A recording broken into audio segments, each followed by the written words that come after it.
రాత్రి సమయంలో అడవి పచ్చదనంలో కప్పుకున్న రహస్యాలు అస్సలు బయటపడవు. ఆ అడవిలోకి ప్రవేశిస్తే గాని ఆ కథలు వినిపించవు, కనిపించవు. సుదూరంగా ఉన్న చిన్న గ్రామం నాగవరం ఆ రాత్రి అసాధారణమైన నిశ్శబ్దం కలుపుకుంది. ఆ గ్రామానికి దగ్గరలోని పెద్ద బావి గురించి చాలా రోజులుగా ఒక కథ ప్రసిద్ధికెక్కింది. ఆ బావి దగ్గరకు వెళ్ళకూడదు అని పెద్దవాళ్ళు తరచూ హెచ్చరిస్తూ ఉంటారు. ఆ బావిలో నాగకన్య ఉంటుందని. అర్ధరాత్రి ఎవరైనా ఆ బావిని చూస్తే ఆ వ్యక్తి అదే రోజు కనిపించకుండా పోతాడు అంటూ కథలుగా చెప్పుకునేవారు. ఇలా గ్రామంలో కొత్తగా వచ్చిన రచయిత ఆది ఈ కథల్ని విని చాలా ఆసక్తిగా ఉంది. అతడు స్వభావంలో సాహసం చేయాలనే అభిరుచి గలవాడు. ఇది నిజమేనా లేక భయం కూర్చిన కథనా అనే సందేహం అతడి మనసుకు తడుముకుంది. ఒకరోజు రాత్రి అందరూ నిద్రపోతున్న సమయంలో ఆది చేతుల్లో ఒక లాంతరు పట్టుకొని బావి వైపు వెళ్ళాడు. చుట్టూ చీకటి ఉన్నా ఆ లాంతరు వెలుగు మాత్రమే అతడికి తోడుగా ఉంది. బావి దగ్గరకు చేరుకున్నప్పుడు ఒక వింత శబ్దం వినిపించింది.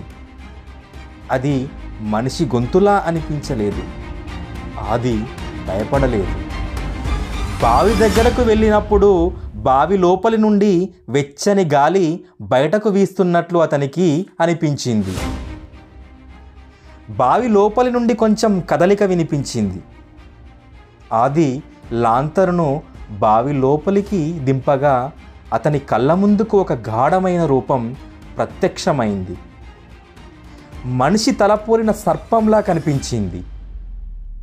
ఎవరివి, ఇక్కడకు ఎందుకు వచ్చావు అని ఆ శబ్దం అడిగింది. నేను నాగకన్య గురించి విన్నాను. నిజమా కాదా తెలుసుకోవాలి అనిపించి ఇక్కడికి వచ్చాను అని చెప్పాడు. నిజం తెలుసుకోవాలని వస్తే నీ జీవితం నాశనం అవుతుంది అని ఆ స్వరం గట్టిగా నవ్వింది. ఆ క్షణంలో బావి నుండి నాగకన్య బయటకు వచ్చింది. నాగకన్య తన కథను చెబుతూ, నేను ఈ గ్రామాన్ని రక్షించడానికి ఇక్కడ ఉంటున్నాను. ఇది పూర్వకాలం నాటి శాపం. నా కుటుంబాన్ని చంపిన రాజకుటుంబం ఇక్కడ బంగారం రహస్యంగా దాచింది. ఆ బంగారం ఎవరైనా తీసుకువెళ్ళాలి అని ప్రయత్నిస్తే నా శాపం వారిని వెంటాడుతుంది అని చెప్పింది. ఆది ధైర్యంగా అడిగాడు, మరి శాపం ఎప్పుడు తొలగిపోతుంది అని. ఒక మంచి మనసున్న వ్యక్తి నా కోసం సాహసం చేస్తే నాకు శాపం అప్పుడే పోతుంది అని ఆ నాగకన్య ఆదితో అంటుంది. ఆది ఆ కథ విని తన పనిని ప్రారంభించాడు. రాజకుటుంబం దాచిన బంగారం గురించి గ్రామంలో ఉన్న పాత పుస్తకాలను తిరిగేశాడు. ఎట్టకేలకు ఆ బంగారం దాచిన ప్రదేశాన్ని కనుగొన్నాడు. కానీ అక్కడ బంగారాన్ని తాకగానే ఒక భారీ నాగరాజు ప్రత్యక్షమయ్యాడు. ఆది తన సమర్థతతో నాగరాజు నుండి తప్పించుకున్నాడు. అతను ఆ బంగారాన్ని తీసుకెళ్ళి బావి దగ్గర నాగకన్యకు ఇచ్చాడు.